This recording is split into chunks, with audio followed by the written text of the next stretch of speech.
Ya, bencana awan panas guguran Gunung Semeru yang menerjang permukiman warga dua dusun di Lumajang, Jawa Timur menyimpan kisah haru tersendiri. Ini ada seorang ibu dan balita yang akhirnya berhasil diselamatkan dan dipertemukan kembali dengan anggota keluarga yang lain setelah sempat terpisah saat awan panas menerjang rumah mereka.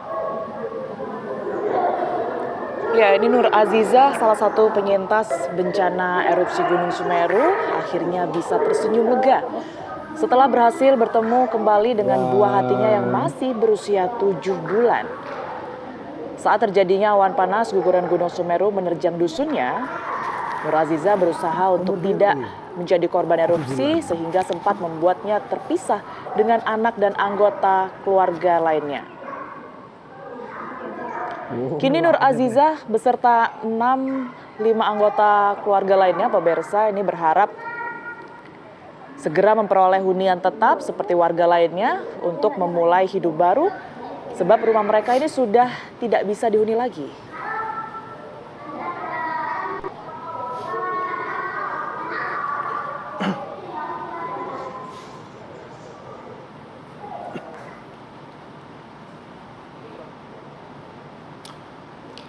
Ya, ini kita langsung saja ya mengupdate informasi seperti apa kondisinya di pengungsian, karena di sana sudah ada rekan kami Goldi Gumilang di Desa Penanggal.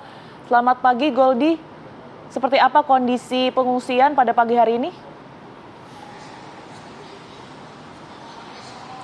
Baik Tiara, kondisi pengungsian pada pagi hari ini relatif aman. Kami memantau sedari pagi para pengungsi yang berada di Desa Penanggal, Kecamatan Candipuro, Kabupaten Lumajang ini sudah mendapatkan konsumsi karena di lokasi kami mengabarkan ini ada dapur umum yang dibuat BPBD Lumajang dengan menggunakan tenda dari relawan PMI, dan ini memang setiap harinya memproduksi kurang lebih 1.200 nasi bungkus.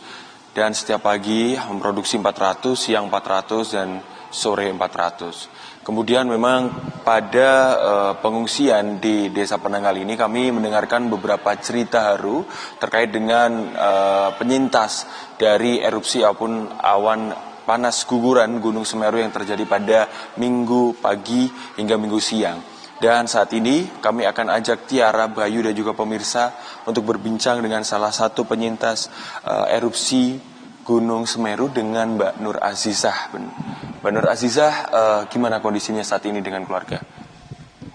Ya gimana ya Mas, di sini kayak gini. Apa-apa kan nggak ada sekarang. Cuma kan kalau makan ada. Itu kayak anak saya lagi sakit juga. Yang balita atau? Oke, bisa diceritakan dulu Mbak, ini di sini dengan siapa saja? Sama suami, anak, cuma anak aja sama keluarga yang di sana Mas. Kalau anaknya saya 2. Anak 2 ya. Oke, jadi Mbak Nur, suami, terus anak 2. Yang lagi sakit tuh yang mana Mbak? Yang balita. Yang balita, yang Umur 7 bulan. Umur 7 bulan ya Mbak ya. Oke, kami mendapatkan kisah sebelumnya dari Mbak Azizah bahwa waktu mengevakuasi diri mandiri itu sempat terpisah dengan anaknya. Boleh diceritakan kepada pemirsa TV One, Mbak? Karena erupsi pertama itu kan saya larinya nggak jauh Mas, sampai Gunung Sawur itu. Terus kondisi ya masih berkumpul bersama. Terus habis gitu saya balik lagi ke Kajar Kuning soalnya kayaknya aman. Makan dulu. Habis itu kok makin deket itu awan panasnya itu. Lari udah. Anak saya itu yang satu dibawa kakaknya ibu saya, yang satu juga dibawa saudara yang besar itu. Dibawa itu sampai ke jembatan Gunung Sawur. Ya bingung udah Mas. Habis itu telepon nyusul ke sana, terus yang besar juga udah ketemu di jembatan itu, dibawa saudara. Jadi pas mengevakuasi itu jam berapa kira-kira Mbak yang pas luncurannya mau mengarah ke dusun Kajar Kuning itu? Kayaknya siang ya, sekitar jam 12-an itu Mas. Oke. Nah kondisi pada saat itu Mbak Nur Azizah kan di rumah. Anaknya Mbak Azizah dua-duanya juga di rumah? Iya, sama keluarga. Terus panik itu udah lari masing-masing iya. Oke, baik. Jadi ketemunya lagi sama anaknya Mbak Azizah, yang balita sama yang satunya itu di mana? Yang satu ya di jembatan Gunung Sawur itu Mas. Yang satu ketemu di Gunung Sawur terus dibawa ke pos pantau. Iya. Dapat digambarkan nggak Mbak ini kondisi rumahnya? Karena kan Dusun Kajar Kuning salah satu dusun yang terdampak. Itu seperti apa Mbak gambarannya? Kalau rumah ya saya nggak tahu sendiri ya Mas. Cuma kalau lihat di video itu kayak gimana ya, udah rusak, udah hancur, udah nggak tahu lagi. Oke Mbak Aziza, kemarin kan Bu Khofifah juga datang ke sini. Terus beliau, Bu Gubernur Khofifah, Gubernur Jawa Timur juga menyiapkan untuk huntap. Nah ini harapannya seperti apa ini untuk huntap nanti Mbak? Ya harapannya ya cepet dapet Mas. Kayak keluarga saya kan banyak yang belum dapet. Ya gimana, butuh ketenangan lah Mas. Masa mau lari-lari terus? Gini kan mau tinggal, masa tinggal di sini terus? Kayak rumah udah nggak ada. Ya semoga segera didapatkan ya Mbak ya. Sama Mbak Nur Aziza ini saya pengen dengar pendapat Mbak Aziza. Kalau di pengungsian ini untuk makan, untuk keperluan alat-alat itu sudah tercukupi kah? Kayak makan alhamdulillah udah. Terus kayak mau perlu apa ya tercukupi. Cuma balita saya kan kurang Mas, tidur itu nggak ada kasurnya, kasihan. Untuk balita ya Mbak ya, yang masih berumur 7 bulan itu ya. Terus kayak mau mandi itu belum mandi sama sekali Mas. Kayak baju kemarin cuma bawa yang dipakai lari itu, nggak bawa apa-apa lagi. Jadi pada saat mengevakuasi diri itu, yang pas luncurannya sampai mengarah ke Dusun Kajar Kuning itu udah nggak bawa apa-apa sama sekali Mbak ya? Bawa Mas, udah nggak kepikiran apa-apa. Kayak cuma bawa susu, makannya aja saya nggak bawa. Yang besar itu juga pakai baju main siang itu, nggak ada baju. Mbak dapat digambarkan ini sama pemirsa TV One juga. Sebenarnya jarak dari Kajar Kuning ke puncak kawah itu berapa kira-kira aja? Terus habis itu biasanya di situ tuh kalau ada tanda-tanda dari gunung erupsi itu seperti apa warga-warga di Kajar Kuning sendiri? Kalau jaraknya kayak kurang lebih katanya sih 13 Mas, 13 kilo. 13 kilo? Iya. Terus kalau kayak sekarang kan udah banyak CCTV, jadi kalau ada apa-apa kan cepet tahu. Gak kayak yang sebelumnya Mas, kan gak ada apa-apa, lari udah gak karu-karuan. Kalau yang kemarin baru gini lari ke mana yang lebih aman, agak parah lari lagi yang lebih aman gitu.